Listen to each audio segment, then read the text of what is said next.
नमस्कार, good evening. शाम के 5 बज रहे हैं, वक्त हो चला है सीधी बात का और मैं हूं आपके साथ मोनिका ग्रोवर। सीधी बात में आज का मुद्दा उत्तर प्रदेश से जुड़ा हुआ है क्योंकि उत्तर प्रदेश में 2027 में विधानसभा के चुनाव हैं, लेकिन उससे पहले सुगबुगाहट नए प्रदेश अध्यक्ष को लेकर है। कौन होगा बीजेपी का असली बॉस, या फिर ये कहिए कि नया बॉस जो उत्तर प्रदेश की कमान संभालेगा।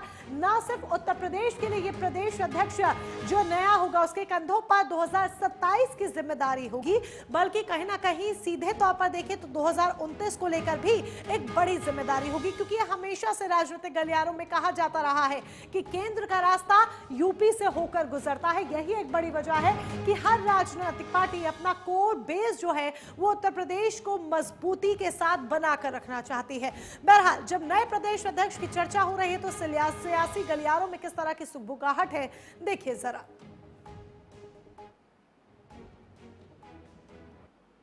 भारतीय जनता पार्टी लोकतांत्रिक तरीके से चुनाव कराती है। कल हमारे यहाँ नामांकन की प्रक्रिया होगी प्रदेश मुख्यालय पे। परसों इसका विधिवत चुनाव है और चुनाव के लिए विधि विश्वविद्यालय आशियाना चुना गया है, अम्बेडकर जो सभागार है, और वहाँ पर लोकतांत्रिक प्रक्रिया से हमारे प्रदेश के अध्यक्ष का चुनाव होगा और उसमें माननीय विनोद तावड़े जी, माननीय पीयूष गोयल जी सब लोग आएंगे और विधिवत इसका जो है लोकतांत्रिक तरीके से प्रदेश अध्यक्ष की घोषणा की जाएगी। चुनाव प्रक्रिया के समय जो भी अभी प्रदेश नेतृत्व ने नहीं निश्चित किया है, उसमें जो लोग नामांकन करेंगे, नामांकन वापसी की भी समय सीमा तय हो गई है। उसके बाद जो परसों हमारा जो वहाँ पर प्रदेश का चुनाव होगा, उसमें प्रदेश चुनाव में मंडल अध्यक्ष से लेकर के सभी हमारे विधान परिषद सदस्य, विधानसभा के सदस्य और जो भी हमारे मंडल अध्यक्ष हैं और सभी महापौर, सभी लोग उसमें उपस्थित रहेंगे। उन्हीं की उपस्थिति में यह एक बहुत अच्छा जो है वातावरण में प्रदेश का घोषणा होगा। भारतीय जनता पार्टी एक लोकतांत्रिक पार्टी है, यह किसी परिवार विशेष की तो पार्टी नहीं है कि वह अध्यक्ष कोई डाइनिंग टेबल पर चयन कर ले। हर स्तर पर मंडल से लेकर जिले स्तर तक चुनाव होते हैं, फिर इसके बाद वहां से आगे बढ़कर प्रदेश परिषद जो है अपने अध्यक्ष का चुनाव करती है। तो यह एक परिपाटी है, उसमें समय लगता है और अंततः वह दिन आ गया जब नए प्रदेश अध्यक्ष का चुनाव संपन्न होगा। तो कौन होगा यूपी बीजेपी का नया बॉस, इसी को लेकर नामांकन से पहले ही सियासी गलियारों में हलचल तेज हो गई है। इसमें कई सुलगते सवाल हैं जो आज सीधी बात में हम करेंगे। एक एक कर वो सवाल भी आपके सामने रखते हैं। वो सवाल हम आपके सामने रखने जा रहे हैं। एक एक कर वो सवाल देखिए जो आज सीधी बात में प्रमुखता के साथ हम उठाएंगे। क्या यूपी बीजेपी 2027 से पहले संगठन में बड़ा सामाजिक फेरबदल कर रही है, क्योंकि जिस तरह की सुगबुगाहट है और 400 सदस्य लखनऊ पहुंच रहे हैं। विनोद तावड़े, पंकज चौधरी, ये देखिए ये भी पहुंचे हैं लखनऊ। तो ऐसे में ये सवाल यहां पर बनता भी है। और दूसरा महत्वपूर्ण सवाल, नया प्रदेश अध्यक्ष योगी मोदी तालमेल का चेहरा होगा? क्या होगा और होगा तो कौन होगा? क्या वो मोदी योगी के साथ उचित तरीके से तालमेल बिठा पाएगा? जो ट्यूनिंग हम देखते हैं मोदी योगी की रहती है, प्राइम मिनिस्टर नरेंद्र मोदी की और उत्तर प्रदेश के चीफ मिनिस्टर योगी आदित्यनाथ की, क्या वो होगी? क्या दोनों डिप्टी सीएम का प्रस्तावक बनना अंदरूनी शक्ति संतुलन का एक संकेत है? यह भी सीधे तौर पर इशारा जाता है, क्योंकि केशव प्रसाद मौर्य और ब्रजेश पाठक के लिए कहा जा रहा है कि दोनों को प्रस्तावक बनाया जा रहा है। ऐसे में इन दोनों का प्रस्तावक बनना क्या इंटरनल जो स्ट्रेंथ है उसको दर्शाने की कोशिश है? क्या बीजेपी एक बार फिर से ओबीसी कार्ड खेलने जा रही है? क्योंकि ये हम सभी जानते हैं, कोई कहे चाहे ना कहे, राजनेता अपने मुंह से स्वीकार करे या ना करे, लेकिन जाति है कि जाति नहीं। और चाहे यूपी का चुनाव हो या बिहार का चुनाव हो या किसी भी राज्य का चुनाव ही क्यों ना हो, यहां पर वोट फैक्टर, कास्ट फैक्टर बहुत मायने रखता है। पांचवा सवाल, क्या नया अध्यक्ष 2024 के बाद कमजोर हुई मशीनरी को फिर से रीएनर्जाइज करेगा? यह सवाल इसीलिए क्योंकि उपचुनावों का वक्त आपको याद होगा जिसमें समाजवादी पार्टी भी अच्छी खासी सीट्स लाने में कामयाब हो पाई थी। यही एक बड़ी वजह है कि ये सवाल हम यहां पर कर रहे हैं, क्योंकि कहीं ना कहीं संगठन को रीएनर्जाइज करना भी बहुत ज्यादा जरूरी है, वो भी एक ऐसे लिहाज पर, एक ऐसे वक्त पर, ना सिर्फ जब 2027 के विधानसभा चुनाव उत्तर प्रदेश के सामने आकर खड़े हुए हैं, बल्कि उसके बाद जैसे ही 27 के चुनाव संपन्न होंगे, जो सुगबुगाहट है 2029 के लोकसभा चुनावों को लेकर शुरू हो जाएगी। समय कैसे बीत जाता है पता ही नहीं चलता है। और भारतीय जनता पार्टी खुद ये बात कहती है कि बीजेपी साल के 365 दिन और 24 घंटे चुनावी मोड में रहती है। तो जब बीजेपी खुद ये कहती है तो क्या जो नए प्रदेश अध्यक्ष का चयन होगा, जो नया प्रदेश अध्यक्ष होगा, वो इस दूरगामी सोच का भी परिणाम होगा जो चेहरा सामने आएगा? तो ये वो तमाम सवाल जो आज की चर्चा में हम उठाएंगे। हमारे साथ कई खास मेहमान जुड़ चुके हैं।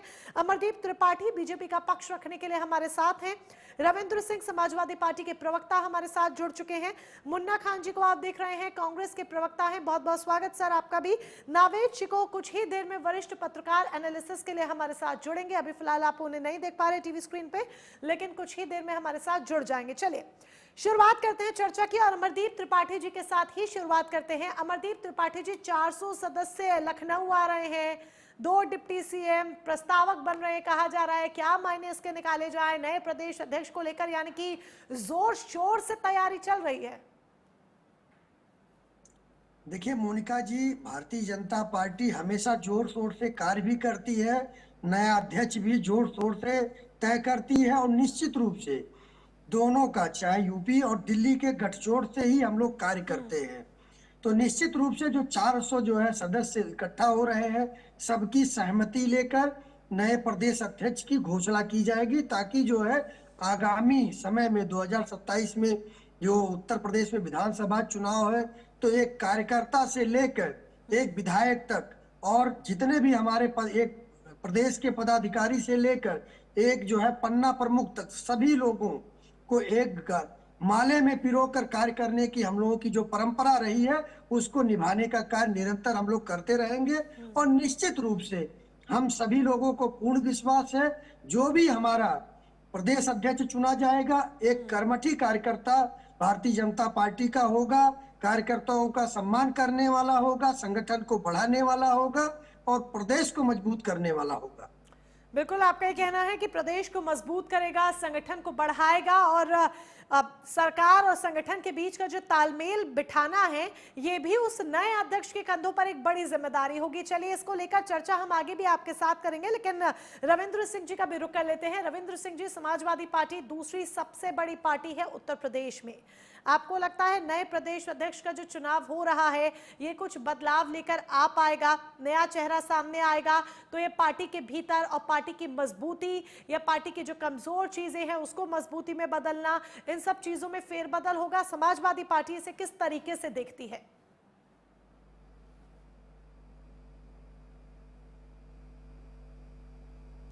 सुन पा रहे रविंद्र जी? मोनिका जी जी सुन रहा हूँ जी। मोनिका जी, जो आपने प्रश्न पूछे हैं, सर्वप्रथम तो ये भारतीय जनता पार्टी का आंतरिक मामला है। बिल्कुल। जो अपना राष्ट्रीय अध्यक्ष नहीं चुन पा रहा हो, वो प्रदेश अध्यक्ष क्या चुनेगा? अब जरा कुछ इनके प्रवक्ताओं ने बोला है या पार्टी पदाधिकारी जो है कि लोकतांत्रिक तरीके से चुनाव होता है। अगर लोकतांत्रिक प्रक्रिया चल रही होती तो लोकतांत्रिक प्रक्रिया अपने लगभग निश्चित समय पे होती है, तो केंद्र में भी नहीं हुई और उत्तर प्रदेश में भी नहीं हुई। इन्हीं के द्वारा पोषित एक अखबार लिखता है, हेडिंग सुनिएगा उसका। हाँ जी। यूपी बीजेपी प्रदेश अध्यक्ष के नाम की घोषणा 72 घंटे में। बंसल के करीबी अमित शाह के साथ एक नाम लिखा हुआ है, आदेश में आगे। नाम नहीं पढ़ा मैंने उनका। तो इस तरीके से इनके वहां अध्यक्ष का चुनाव होता है। बंसल जी हो, अमित शाह जी हो, वही करते हैं। बाकी कहानी तो हमारे बीजेपी के प्रवक्ता भाई ने बता ही दिया है। वो बोलना भी वो जरूरी है, जो मैं बोल रहा हूँ वो कभी भी नहीं बोल सकते हैं। और जो मैंने पढ़ के सुनाया है, इन्हीं के एक समर्थित अखबार ने लिखा हुआ। तो करें, किसी का भी चुनाव करें, किसी जाति का, किसी धर्म का, किसी छोटे का, किसी बड़े का चुनाव करें, इनका मैटर है। लेकिन वह मेरी नजर में, हमारी पार्टी की नजर में कठपुतली से ज्यादा कुछ नहीं होगा। तो आपका ये कहना है कि प्रदेश अध्यक्ष जो भी होगा उसके हाथ में कमान नहीं होगी? नहीं, कमान तो भाई नहीं, वो तो मोदी जी ने कह दिया हुआ ना, एक अकेला सब पर भारी, तो कमान कैसे हो सकती है? अब क्या मोदी जी के ऊपर भी कोई हो जाएगा क्या इनका कोई व्यक्ति? कमान वमान तो हो नहीं सकती है, लेकिन थोड़ा सा कहने वाली बातें को कर लेते हैं। कहने वाली तो बातें में क्या है, ये जो आप आरोप हैं ये आरोप आप भारतीय जनता पार्टी पर लगा रहे हैं, ये क्या मतलब सेम आरोप लग रहे हैं? भारतीय जनता पार्टी सपा के लिए कहती है कि अखिलेश यादव सर्वे सर्वा है, जो उन्होंने कह दिया वो होगा, उनके आंख के इशारे के बिना पार्टी के भीतर कुछ भी नहीं हो सकता है, कोई अपनी मर्जी से कुछ नहीं कर सकता है, एक पत्ता भी नहीं हिल सकता है। तो ये सेम आरोप कैसे लग रहे हैं भाई? अब मोनिका जी, कभी माननीय अखिलेश यादव जी ने तो कभी नहीं कहा मैं अकेला सब पे भारी। अब कहा भी कहाँ गया है, ऐसा आप सोच लीजिए। सदन में कहा गया है जहां पूरा विश्व देखता है, सदन में कहा गया है, जो सदन के रिकॉर्ड में आएगा, आने वाली पीढ़ियां भी देखेंगी। हटाया नहीं गया है सदन से उसको, तो आने वाली पीढ़ियां भी देखेंगी कि सदन में एक प्रधानमंत्री ने ऐसा वक्तव्य दिया था।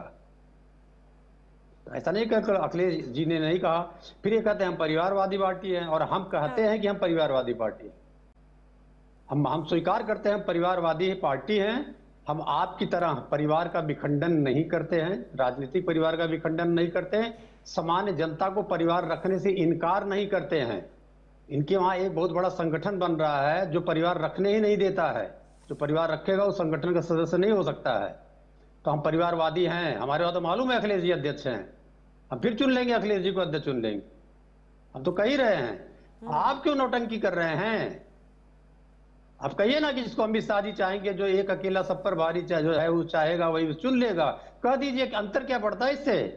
जनता पे क्या अंतर पड़ता है? जनता को मालूम है कि अखिलेश जी की पार्टी, अखिलेश जी की पार्टी में जो अगला व्यक्ति आएगा उन्हीं की मर्जी से हो जाएगा। वो चाहे श्यामलाल जी को बना दें, चाहे रविंद्र प्रताप सिंह को बना दें, और चाहे उदयवीर सिंह, जिसको चाहे उसको बना दें। आप भी कहिए ना कि जिसको चाहेंगे उसको बना देंगे। हम तो कह रहे हैं आपको, इस बात को हम स्वीकार कर रहे हैं। जवाब देना चाह रहे हैं जी, अमरदीप जी बोले। देखिए मोनिका जी, अभी समाजवादी पार्टी के प्रवक्ता जी ने कहा कि अखिलेश जी की पार्टी है। पहला नंबर देखिए, संगठन और पार्टी किसी एक व्यक्ति की नहीं होती है। इसको लिमिटेड कंपनी लिख देना चाहिए या प्राइवेट लिमिटेड। अगर समाजवादी पार्टी के आगे प्राइवेट लिमिटेड लिख देना चाहिए, फिर पार्टी क्यों लिखते हैं, संगठन क्यों लिखते हैं? फिर अखिलेश यादव जी को जो निर्णय लेना रहेगा, राष्ट्रीय अध्यक्ष के जगह पर उनको डायरेक्टर लिख देना चाहिए या कुछ भी लिख देना चाहिए। देखिए, समाजवादी पार्टी का शुरू से रहा परिवारवाद, मतलब चाचा भतीजा, भाई, साली, साला, इस तरीके से हर आदमी विधायक रहेगा, सांसद रहेगा, उसको टिकट दिया जाएगा। लेकिन भारतीय जनता पार्टी का यह चरित्र नहीं है। भारतीय जनता पार्टी का एक छोटा सा कार्यकर्ता भी प्रदेश अध्यक्ष बन जाता है, एक छोटा सा कार्यकर्ता राष्ट्रीय अध्यक्ष बन जाता है, एक छोटा सा कार्यकर्ता प्रधानमंत्री और मुख्यमंत्री भी बन जाता है। तो ये भारतीय जनता पार्टी का सदैव चरित्र रहा है। भारतीय जनता पार्टी एक संगठनात्मक पार्टी है, सभी लोगों को लेकर चलती है, और जब भी डिसीजन होता है, एक तरफा डिसीजन नहीं होता है, एक आदमी का डिसीजन नहीं होता है, सभी लोग मिलके, इसीलिए 400 सदस्य इकट्ठा हो रहे हैं, सबकी सहमति लेकर यह डिसीजन लिया जाएगा। तो बिल्कुल आपका कहना है कि सबकी सहमति से ही डिसीजन लिया जाएगा और सबकी सहमति होगी, ये आप कह रहे हैं। चलिए आगे बढ़ते हुए मुन्ना खान जी को भी जरा चर्चा में हम शामिल कर लेते हैं, उनके क्या विचार है। हालांकि ये जाहिर सी बात है, ये बीजेपी का आंतरिक मुद्दा है, लेकिन बेशक आंतरिक मुद्दा है, लेकिन तब भी चर्चा का विषय ये हमेशा बन ही जाता है, चाहे वो भारतीय जनता पार्टी का हो या कांग्रेस का कोई मुद्दा हो या समाजवादी पार्टी का ही मुद्दा क्यों ना हो। मुन्ना खान जी, क्या आपको लगता है कि संगठनात्मक स्तर पर बीजेपी कमजोर हुई है किसी लेवल पर, या किसी काम में पीछे हुई है, जो इतनी जल्दबाजी में, क्योंकि ये भी हो रहा है कि 2 दिन के अंदर अंदर नाम सामने आ जाएगा, जो चर्चाएं चल रही हैं भाई, मुझे अमरदीप जी ने नहीं बताया है, जो चर्चाएं चल रही हैं कि 2 दिन के अंदर अंदर प्रदेश अध्यक्ष का नाम भी सामने आ जाएगा। तो संगठनात्मक स्तर पर बीजेपी थोड़ा कमजोर हुई है, इसलिए जल्दबाजी में ये बदलाव देखने को मिल रहे हैं, और 2027 भी बस सामने ही है। नहीं मोनिका, समझने की बात है जी कि उत्तर प्रदेश का जो मिजाज है, हाँ, जहां तक मैं समझूंगा यूपी के संगठन के मामले में वो बिल्कुल ही विपरीत है। आपको मैं खुल करके समझाता हूं। आज उत्तर प्रदेश में सभी ने देखा कि किस तरीके से अमित शाह जी और योगी आदित्यनाथ के बीच खींचातानी चल रही है। अमित शाह के भेजे आदमी अगर लखनऊ पहुंचते थे तो योगी आदित्यनाथ दिल्ली आ जाते थे। जब अमित शाह के आदमी दिल्ली आते थे, योगी आदित्यनाथ लखनऊ पहुंच जाते थे। ये समन्वय सबने देखा। दूसरी बात मैं कह दूं, जिस तरीके से घेराबंदी करने का काम अमित शाह जी ने अपने लोगों को बिठा करके करने का काम किया है योगी आदित्यनाथ का, वो योगी आदित्यनाथ को नागवार गुजरा, और ये रिजल्ट आपको दोनों चुनावों में दिख गया होगा। दूसरी बात, अभी मित्र हमारे संगठन की बात कर रहे थे, लोकतंत्र की बात कर रहे थे, तो मैं कहना चाह रहा हूं कि भारतीय जनता पार्टी लोकतंत्र रूप से स्वतंत्र नहीं है। स्वतंत्र रूप से इसका कोई संगठन सुचारू रूप से काम नहीं करता, कोई चुनाव नहीं होते अध्यक्ष पद के लिए।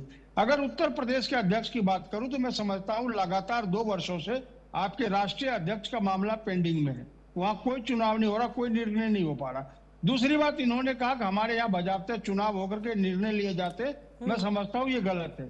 इनके यहाँ नागपुर से पर्ची आती है और उसके बाद इनके नाम को डिसाइड कर दिया जाता है। इनके यहाँ कोई चुनाव नहीं होता और देश की जनता ने बाजाबता जयपुर में देखा किस तरीके से जिस राजनाथ सिंह जी ने पर्ची दी और मुख्यमंत्री का नाम घोषित हो गया। वहां कोई सर्वदलीय बैठक नहीं हुई, किसी तरह के कोई वहां पे विधायक दल की बैठक नहीं। शाह और शहनशाह और नागपुर बैठे में जो इनके मेन चेयरमैन है मोहन भागवत जी, ये 3 लोगों ने पूरे संगठन पे अभी कब्जा कर रखा है। इनके यहाँ किसी भी कार्यकर्ता की आवाज नहीं सुनी जाती। शाह और शहनशाह का आगे हर एक नेता बिल्कुल लूल हो चुका, हम लोग गांव की भाषा में कहते लूल हो गया है। चाहे सीनियर नेता हो, पहले तो सीनियर नेताओं को इन्होंने साइडलाइन करने का काम किया। जब योगी आदित्यनाथ उत्तर प्रदेश में ताकतवर दिखे तो उनको चारों तरफ से घेराबंदी करने का काम अमित शाह जी ने किया। तो मैं समझता हूँ आप संगठन उत्तर प्रदेश में भारतीय जनता पार्टी का नहीं बचा है। मैं आपको बता दूं कि 2027 का जो चुनाव होगा, रिजल्ट आपको बिल्कुल विपरीत दिखेगा। जिस मजबूती से समाजवादी पार्टी के राष्ट्रीय अध्यक्ष और हम कांग्रेस पार्टी के राष्ट्रीय नेता श्री राहुल गांधी जी जिस तरीके से वहां कार्यकर्ताओं को एक्टिव कर रखे हैं, ब्लॉक स्तर पे, बूथ स्तर पे वहां कार्यकर्ता जा रहे और समन्वय बना करके काम कर रहे। दूसरी बात, आज भी युवाओं के दिलों में ये टीस है कि जो भारतीय जनता पार्टी के द्वारा जो बातें घोषणा की, जो योजनाओं के लाभ के लिए घोषणा की गई, युवाओं के रोजगार की घोषणा की गई, व्यापारियों के व्यापार के लिए कहा गया कि पूरे लोग आएंगे उत्तर प्रदेश में इन्वेस्ट करेंगे। मैं पूछना चाह रहा हूँ कि लगातार 9 वर्ष हो गए आपके सरकार को, 9 वर्षों में एक व्यक्ति जो विदेशी हो, जो बहुत बड़ा उद्योगपति हो और उत्तर प्रदेश में वो इन्वेस्ट किया हो, नहीं कर सकते, क्योंकि विदेशों में जिस तरीके से रिपोर्टें जाती है। मैं आपको बता दूं मोनिका, मान लीजिए हमारे भाइयों से झगड़ा है, तो सामने वाला हमें कर्ज नहीं दे सकता। वो साफ समझेगा कि इनके तो घर में आपस में झगड़े हैं, कि हमारे पैसे कहां से लौटा देगा, इनकी यथास्थिति ठीक नहीं है। तो ये बातें मैसेज के रूप में पूरे विश्व में जा चुका है और कहीं ना कहीं भारत लेकिन ये आंतरिक कलह तो यूपी में कुछ ऐसा सुनाई को देती नहीं। यूपी में आंतरिक कलह, अगर हम ये कहें कि यूपी में कोई ऐसी आंतरिक कलह हो जो विश्व पटल पर जा रही हो, तो मेरे ख्याल से ऐसा तो कुछ सुर्खियों में कभी आया नहीं जिसका जिक्र आप कर रहे हैं यहाँ पर। मैं कह रहा हूँ ये सरकारी रिपोर्ट है। 640 उद्योगपति जिनके पैसे विदेशों के थे, जो पैसे हिंदुस्तान में लगे थे, अपने इंडिया में लगे थे, भारतवर्ष में लगे थे, उन्होंने पैसे वापस क्यों ले लिए, मेरा ये सवाल है। ये हमारा, तो इस सवाल का जवाब देंगे अमरदीप त्रिपाठी जी और उनसे, हाँ जी, तो इस सवाल का जवाब अमरदीप त्रिपाठी जी देंगे। जो सवाल आप उठा रहे हैं मुन्ना खान जी, और अमरदीप त्रिपाठी जी से हम जवाब लेंगे, लेकिन उससे पहले पैनल में जोड़ लेते हैं पंकज पांडे जी को, पॉलिटिकल एनालिस्ट हमारे साथ जुड़े हैं। बहुत बहुत स्वागत है सर आपका। अभी आप चर्चा में हमारे साथ जुड़े हैं और टाइम भेज दीजिए जी, और टाइम भेज दीजिए जी। मेरी आवाज सही तरीके से मिल पा रही है आपको? भेज दीजिए। विषय से आप बहुत अच्छी तरीके से सर वाकिफ हैं और मैं लौटूंगी आपके पास और इस विषय पर हम आपसे भी एनालिसिस लेंगे, आपकी दृष्टि से भी समझेंगे कि यूपी में नया जो अध्यक्ष होगा, प्रदेश अध्यक्ष होगा बीजेपी का, उसके सर पर कितनी जिम्मेदारियां होंगी, उसके कंधों पर कितनी जिम्मेदारियां होंगी और ये बदलाव बीजेपी के लिए कितना कारगर साबित हो सकता है, इसको हम एनालाइज करेंगे। लेकिन उससे पहले अमरदीप त्रिपाठी जी से जवाब ले लेते हैं, क्योंकि मुन्ना खान जी ने सवाल उठाए हैं। अमरदीप त्रिपाठी जी, उनका ये सीधे तौर पर कहना है कि यूपी में किसी ने कुछ इन्वेस्ट किया ही नहीं है। हालांकि हम देख रहे हैं कि किस तरीके से तेजी से एक्सप्रेसवे बन रहे हैं, जेवर एयरपोर्ट का भी आप काम देखिए कितना अच्छा बेहतरीन तरीके से आगे बढ़ रहा है। लेकिन जो उनके सवाल है, मैं चाहूंगी कि आप उन्हें जवाब दें कि यूपी में किसी बड़े इन्वेस्टर का, उनका ये कहना है कि इन्वेस्टमेंट हुआ नहीं है। देखिए मोनिका जी, मुन्ना खान जी को इन्वेस्टर के बारे में, डेवलपमेंट के बारे में उत्तर प्रदेश के इसलिए पता नहीं है क्योंकि इनके पास में ग्राउंड लेवल पर कार्यकर्ता नहीं है। जब आपके पास कार्यकर्ता नहीं रहेंगे तो आपके जो डेवलपमेंट हो रहे हैं प्रदेश में उसके बारे में कौन बताएगा? क्योंकि कांग्रेस के जो बड़े नेता है वो शीशे के अंदर रहने वाले हैं, एसी के अंदर रहते हैं, वो तो बाहर निकलते नहीं है। कभी कभी जब चुनाव आता है बरसाती मेढक की तरह निकलते हैं और उनको तत्काल पता चल जाता है कि उनका सुपड़ा साफ होने वाला है। फिर चाहे छोटा नेता हो या चाहे उनके जो है राहुल गांधी जी हो, देश और विदेश में घूमने भाग जाते हैं। तो इस तरीके से इनका चरित्र है। उत्तर प्रदेश के अंदर क्या डेवलपमेंट हो रहा है, उत्तर प्रदेश के अंदर कितनी फैक्ट्रियां लगी, उत्तर प्रदेश में कितने रोजगार बन रहे, सृजन हो रहे हैं, ये कांग्रेस के कार्यकर्ताओं और नेताओं को पता नहीं है। हाँ। शायद ये ग्राउंड लेवल पर जाएंगे तब इनको समझ में आएगा।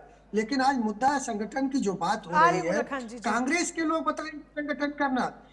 यही कांग्रेस के लोग एक जो है राष्ट्रीय अध्यक्ष जी के बयान पर कह रहे थे आरएसएस को साइड कर दिया। पर बात ये भी तो है ना अमरदीप जी, जो मुन्ना खान जी उठा रहे हैं, रविंद्र सिंह जी भी उठा रहे हैं और दोनों ही इस बात को उठा रहे हैं। आप राष्ट्रीय अध्यक्ष जिनका कार्यकाल उनका कहना है कि समाप्त होने को है, अभी तक आप राष्ट्रीय अध्यक्ष तो चुन नहीं पाए, अब आप सीधे यूपी के चुनाव है तो यूपी को देखकर करें। और ये जो फेरबदल हो रहा है अब इतनी जल्दबाजी में, इसके पीछे कोई कारण भी तो होगा ना, सीधे सिर्फ चुनाव की दृष्टि से। देखिए मोनिका जी, अखिलेश यादव जी की तरह, श्रीमती सोनिया गांधी जी की तरह, राहुल गांधी जी की तरह उनके पार्टियों में जैसे फरमान जारी होते हैं, भारतीय जनता पार्टी में फरमान जारी नहीं होता है, सहमति के तौर पर जो है निर्णय लिया जाता है।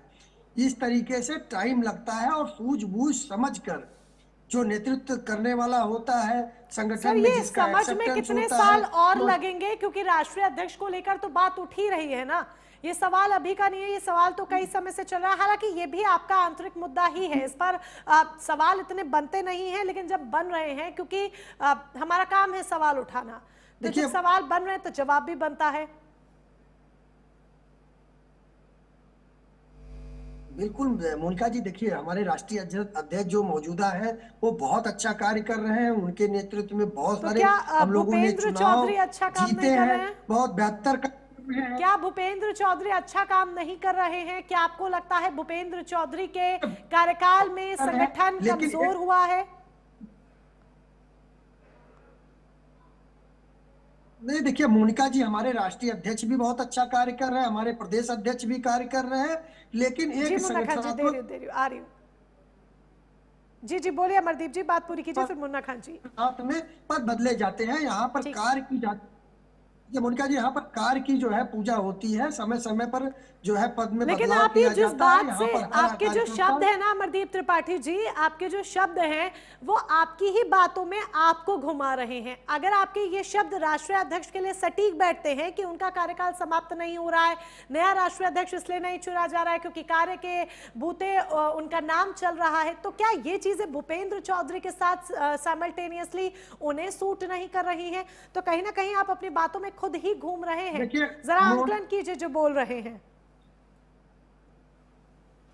फंस रहे हैं। देखिए मोनिका जी, राष्ट्रीय अध्यक्ष भी अच्छा कार्य कर रहे हैं और राष्ट्रीय अध्यक्ष की भी नियुक्ति की जाएगी, चुनाव किया जाएगा, उसकी भी एक प्रक्रिया चल रही है। प्रदेश अध्यक्ष की प्रक्रिया ये उत्तर प्रदेश में पूरी हो रही है, तो निश्चित रूप से जो है निर्णय लिया जा रहा है। ये तो एक प्रक्रिया है, इसके लिए ये प्रक्रिया राष्ट्रीय लेवल पर दिख नहीं रही है, जिसको लेकर हर कोई सवाल भी उठा रहा है। चलिए मैं लौटूंगी आपके पास मुन्ना खान जी, ओनली 40 सेकेंड्स, फिर हम पंकज जी से सवाल करेंगे। आप काउंटर करना चाह रहे थे, yes, over to you now.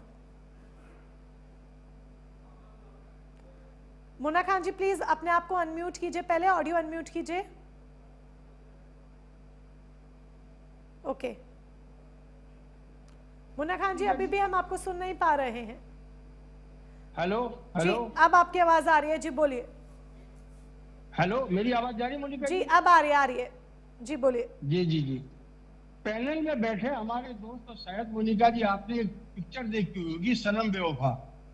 उसमें दो पक्ष के लोग होते हैं, एक पक्ष कहता नहीं है, थानेदार को कहते हैं आप मूछें ऊपर करो, राइट साइड हमारा है, और लेफ्ट वाला कहता है तूने हमारी मूछें नीचे कर दी, वो फौरन ऊपर करता है।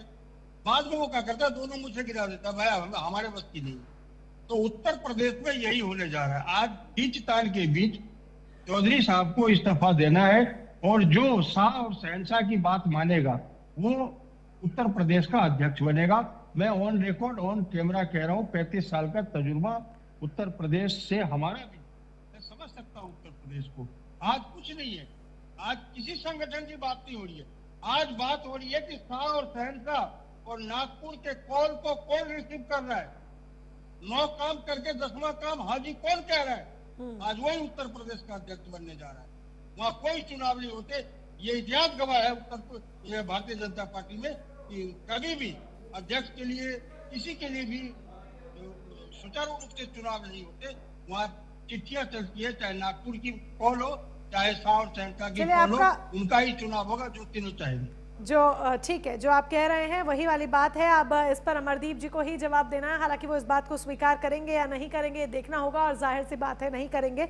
चलिए पंकज पांडे जी के पास भी हम रुक कर लेते हैं, उन्हें भी जरा चर्चा में शामिल किया जाए। पंकज पांडे जी, अभी जो यूपी के मौजूदा राजनीतिक समीकरण है, अभी जिस तरह की स्थिति है, इस लिहाज से आपको वो कौन सा ऐसा चेहरा है या वो कौन सा ऐसा नाम है जो प्रदेश अध्यक्ष की कुर्सी के लिए फिट बैठता दिख रहा है?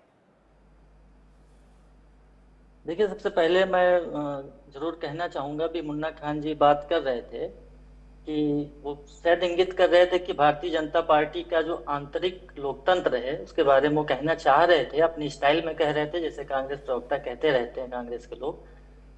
तो एक बात तो बहुत स्पष्ट है कि कांग्रेस पार्टी हो या अन्य कोई पार्टी हो, इन सभी पार्टियों से कहीं ज्यादा मजबूत आंतरिक लोकतंत्र भारतीय जनता पार्टी में दिखाई देता है। अब बहुत सारी चीजें उसके साथ जुड़ती हैं, उन पर भी चर्चा होनी चाहिए। एक बात बहुत निश्चित रूप से सामने है, वो दिखी भी और वो स्पष्ट है, और उसका कोई एक्सप्लेनेशन मुझे समझ में आता नहीं है, विलंब का।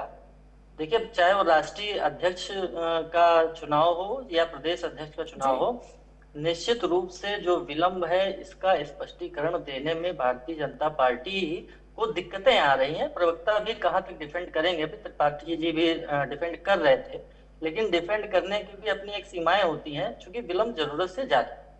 अब मैं आ जाता हूं आपके मूल प्रश्न पर। देखिए, कई नामों पर चर्चा चल रही है। फतेहपुर से सांसद रही पूर्व में साध्वी निरंजन ज्योति जी का नाम भी चल रहा है, और भी कई नाम चल रहे हैं, चौधरी जी का नाम चल रहा है, पंकज चौधरी जी का। तो भारतीय जनता पार्टी के संबंध में देखिए, हर बार बहुत स्पष्ट रूप से एक चीज निकल कर सामने आती है, वो आती है सरप्राइज देने की एक परंपरा। और ये आमतौर पे हर चीज में देखा जाता है कि जिनके नाम चर्चा में आ जाते हैं या नाम बहुत ज्यादा चलते हैं मीडिया में, तो उन पर मुझे लगता है कि सहमति नहीं बन पाती है या उन्हें पीछे कर दिया, जो भी होता हो उस पर मैं कोई प्रश्न चिन्ह नहीं लगाऊंगा, लेकिन देखने में यही आता है कि वो रह जाते हैं। कोई एक नया व्यक्ति आ जाता है सरप्राइज के तौर पर। और जहां तक साध्वी निरंजन ज्योति जी की बात है, तो वो अपने लोकसभा निर्वाचन क्षेत्र में आज उपस्थित हैं, तो उन पर तो मुझे नहीं लगता है कि उन पर कोई दांव खेलने जा रही है भारतीय जनता पार्टी।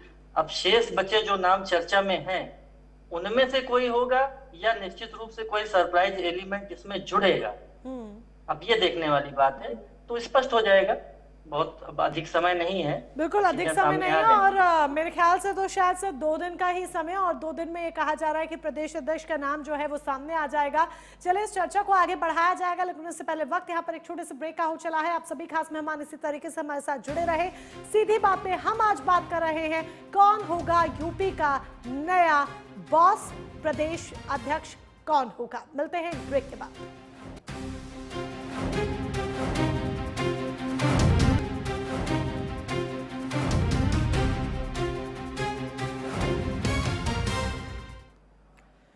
तो सीधी बात में आज हम बात कर रहे हैं कौन होगा यूपी का नया बॉस, क्योंकि नए प्रदेश अध्यक्ष के नाम का ऐलान माना जा रहा है कि 2 ही दिन में हो सकता है। अब जिस तरीके से जल्दबाजी में अचानक ये सारी बातें निकलकर सामने आई, हालांकि चर्चा एक लंबे समय से हो रही थी, लेकिन जल्दबाजी में जिस तरीके से ये हो रहा है कि 2 दिन में नाम भी सामने आ जाएगा, इसको लेकर सियासी गलियारों में काफी चर्चा हो रही है, और वही चर्चा आज हम सीधी बात में कर रहे हैं। तो आइए अपनी चर्चा को आगे बढ़ाते हैं। अमरदीप त्रिपाठी जी हमारे साथ, भारतीय जनता पार्टी के प्रवक्ता है इस चर्चा में।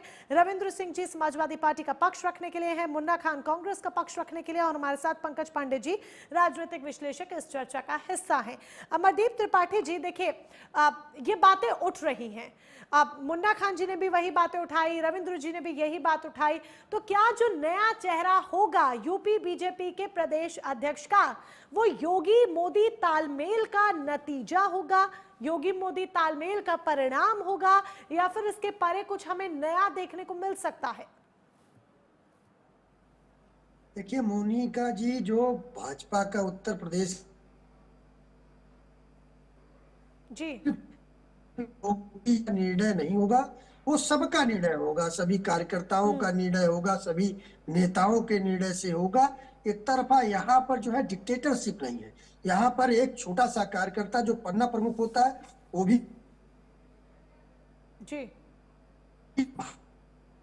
भी एक कार्यकर्ता ही है। भारत का राष्ट्रीय अध्यक्ष भी कार्यकर्ता है, भारतीय जनता पार्टी का उत्तर प्रदेश का भी जो प्रदेश अध्यक्ष होता है वो भी एक कार्यकर्ता होता है। हमारे यहाँ सारे लोग कार्यकर्ता हैं, तो सब लोग मिलकर निर्णय लेते हैं। जी है ना, डिक्टेटरशिप वाला काम होता है, क्योंकि आप लोगों ने लगातार देख रही होंगी जिस प्रकार से आप एक के बाद एक देख लीजिए, चाहे दिल्ली हो, महाराष्ट्र हो, हरियाणा हो, अभी आप रिसेंटली ने देखा बिहार में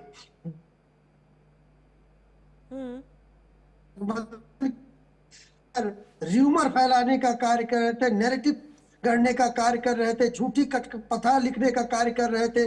आपने देखा जिस प्रकार से श्री अखिलेश यादव जी, तेजस्वी जी, राहुल गांधी जी वहां पर किस प्रकार से जो है एसआईआर के मुद्दे को लेके, वोट चोरी के मुद्दों को लेके जो वहां की जनता को बरगलाने का कार्य कर रहे थे। लेकिन आपने देखा फाइनली जनता और वहां के कार्यकर्ताओं ने जिस प्रकार से सहमति जताकर एनडीए की प्रचंड बहुमत के साथ जीत स्थापित करने का कार्य किया, ये पूरा प्रदेश और देश ने देखा। उसी प्रकार से भारतीय जनता पार्टी उत्तर प्रदेश में 17 से लेके 27 में आप देखेंगे तीसरी बार हम लोग चुनाव लड़ेंगे, तो यहाँ पर कार्यकर्ताओं के साथ और जनता के साथ बड़ा एक गठजोड़ है। भारतीय जनता पार्टी का कार्यकर्ता जनता के साथ जुड़ा हुआ है और भारतीय जनता पार्टी का जो प्रदेश अध्यक्ष होता है वो कार्यकर्ताओं के साथ जुड़ा रहता है, तो बहुत तालमेल के साथ में हम लोग निर्णय लेते हैं। लेकिन क्या वो योगी मोदी की झलक उस व्यक्ति में देखने को मिलेगी? चलिए, आप तालमेल के साथ निर्णय लेते हैं, वो दिखता भी है, जिस तरीके से मीटिंग्स भी होती हैं, तमाम मीटिंग्स होती हैं, संगठनात्मक स्तर पर भी आप कार्य करते हैं, लेकिन क्या वो झलक देखने को मिलेगी? एक ये कहा जाए जैसे मोदी और योगी की तुलना की जाती है, तो क्या उस नए प्रदेश अध्यक्ष की तुलना योगी जी से की जाएगी या किसी बड़े नेता से की जाएगी? वो झलक, वो स्पार्क हमें देखने को मिलेगा? कोई ऐसा नाम होगा? देखिए हमारे यहाँ, देखिए मोनिका जी, हमारे यहाँ तुलना नहीं होता है, लेकिन निश्चित रूप से आपके यहाँ नहीं होता होगा, लेकिन राजनीतिक गलियारों में तब भी हो जाता है।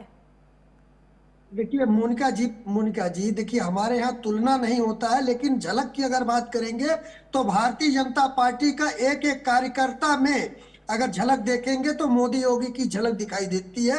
निश्चित रूप से इसमें कोई संशय नहीं है, हर कार्यकर्ता के अंदर एक झलक दिखाई देती है योगी मोदी की। चलिए, आपका कहना है कि हर कार्यकर्ता के अंदर झलक दिखाई देती है, तो नया प्रदेश अध्यक्ष जो होगा उसके अंदर भी मोदी योगी की एक झलक, उनका विजन देखने को मिलेगा। हमारे साथ रविंद्र जी भी हैं। रविंद्र जी, क्या आपको ये लगता है जल्दबाजी में जिस तरीके से ये सारा फेरबदल हो रहा है, जिस तरीके से अब नए प्रदेश अध्यक्ष का भी बस 2 ही दिन में माना जा रहा है कि नाम सामने आ जाएगा, क्या ये सब कुछ सीधे तौर पर 2027 को देखते हुए बीजेपी की अभी से ग्राउंड लेवल पर तैयारी है? मोनिका जी, भारतीय जनता पार्टी के मित्र ने कहा कि जो इनके कार्यकर्ताओं में योगी मोदी की झलक दिखाई पड़ती है, इन्हीं पे नहीं दिख रही जो यहाँ बैठे हुए हैं। योगी मोदी तो सीधे से तरीके से बात ही नहीं करते हैं, गंदी जुबान से ही बात करते हैं, वो झलक नहीं दिखाई पड़ी भारतीय जनता पार्टी के प्रवक्ता में।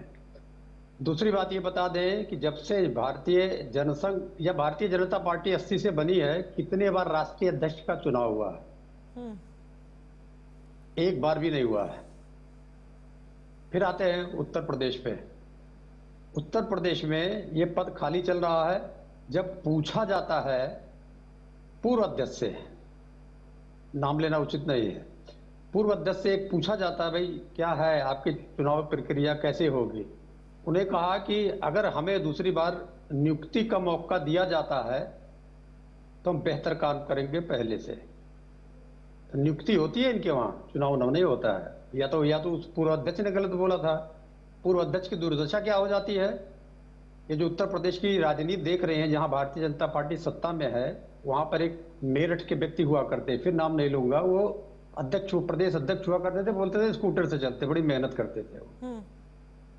सरकार बनने के बाद जब वो थाने में FIR करने जाते हैं तो FIR दर्ज नहीं होती, बैठ के धरना देना पड़ता है सही मामले में। तो ये दुर्गति होती है इनके वहां।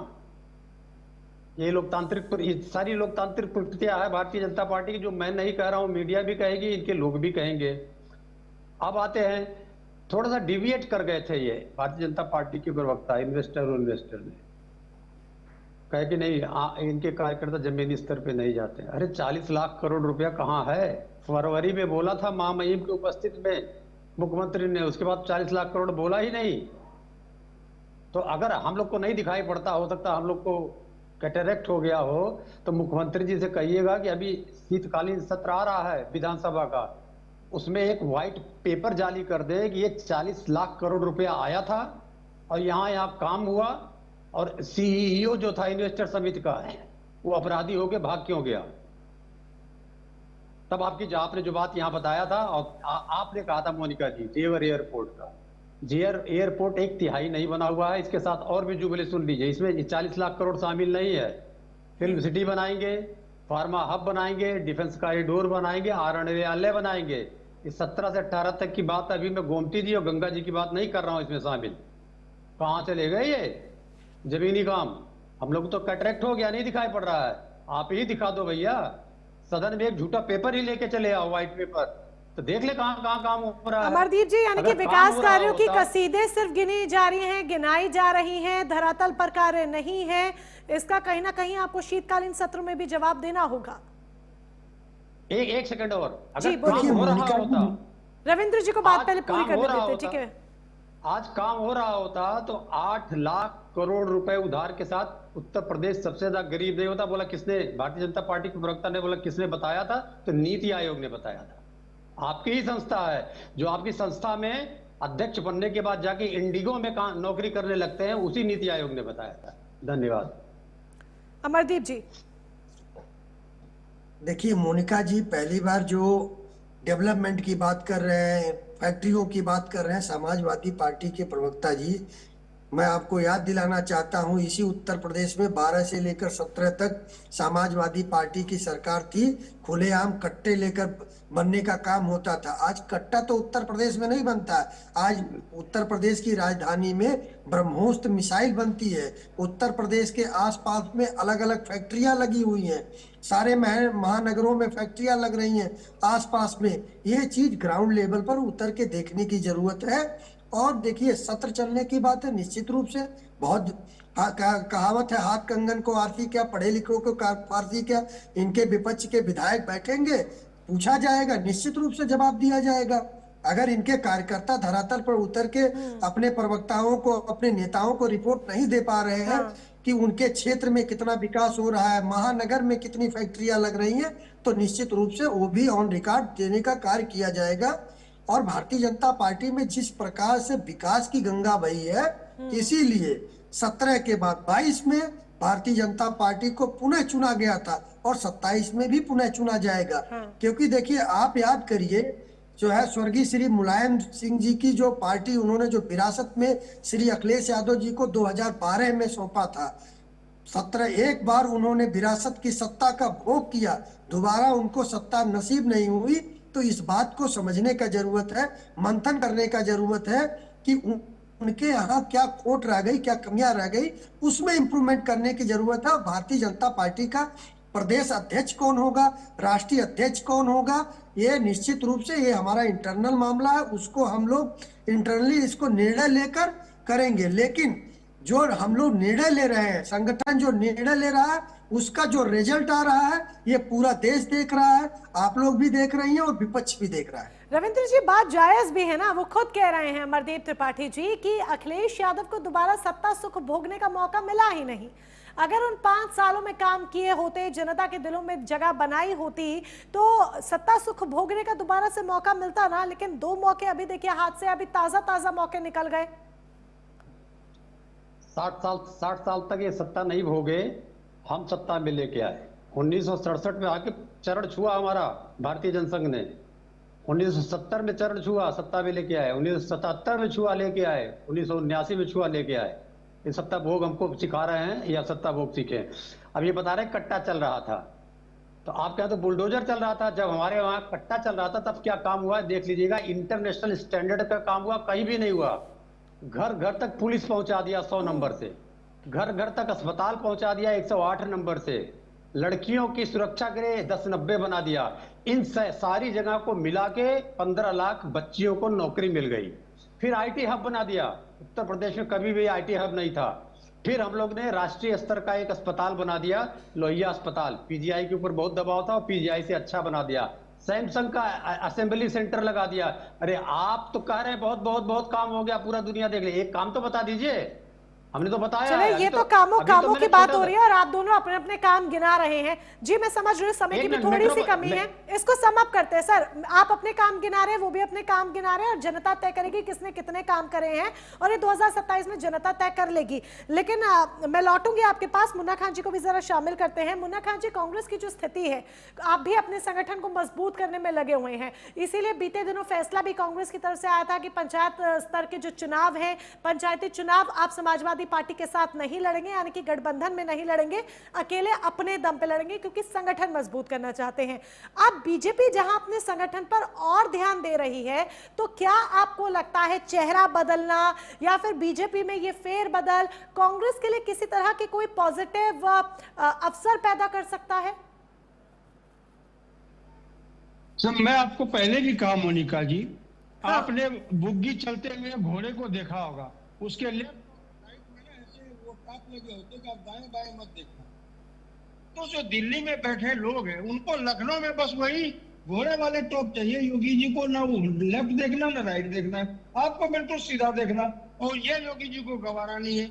इसलिए दिल्ली के बैठे लोग, दिल्ली में जो बैठे लोग हैं, वो दिल्ली से लखनऊ कब्जा करना चाहते हैं और ऐसे लोगों को वहां बिठाना चाहते हैं। और 2 लोग मैंने आपको 2 लोगों का नाम नहीं बताया, ये अपने केशव प्रसाद मौर्य और दिनेश पाठक, ये 2 लोग अमित शाह के आदमी हैं, और इनको बाजाबता योगी जी के पीछे लगाया गया।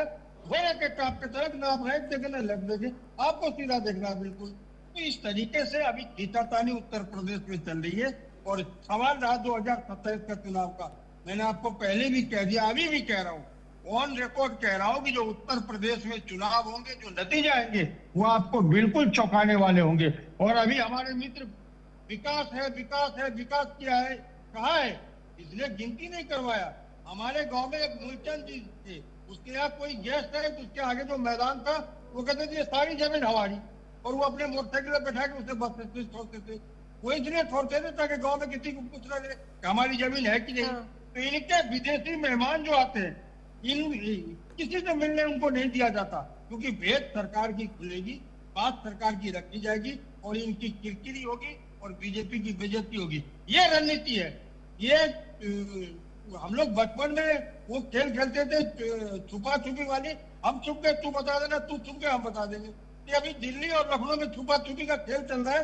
1 हफ्ते रुक जाइए, निर्णय आपको सामने आ जाएगा, और वही आदमी प्रदेश अध्यक्ष बनेगा। अमित शाह की हाँ और शाह और शाह के हाँ में हाँ मिलाएगा। देखिए जाहिर सी बात है, इसमें कोई संदेह नहीं कि कुछ ही दिन का इंतजार है, और जो तस्वीर है वो पूरी तरीके से यूपी को लेकर साफ हो जाएगी। जब बात हम बीजेपी की कर रहे हैं, भारतीय जनता पार्टी की कर रहे हैं, पंकज पांडे जी, ये जो फेरबदल हो रहे हैं, ये जो बदलाव हो रहे हैं, बीजेपी प्रदेश अध्यक्ष का चेहरा भूपेंद्र चौधरी नहीं बल्कि XYZ कोई और होगा, वो तस्वीर जल्द सामने आ जाएगी।